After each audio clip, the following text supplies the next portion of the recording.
the microscope was something that I had never seen before coming to Origin. So it's really interesting to see what bacteria is in our mouth. And this is for everyone, but nobody's doing it. So it's really cool that we have that here. But it also shows us, there might be something completely different on your left side than on your right side. There's a lot of factors that go into that. But the bacteria itself, we can see lots of different things on the microscope. So not only can we see healthy bacteria, which is a good thing, we want healthy bacteria in the mouth, we can see pathogenic bacteria.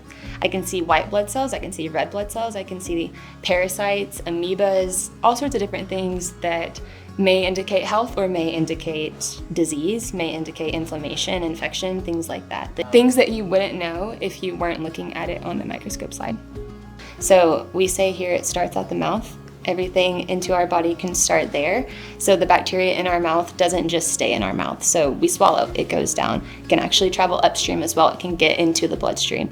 So that is another reason why it's very important to know what bacteria is in our mouth and why we want to eliminate it.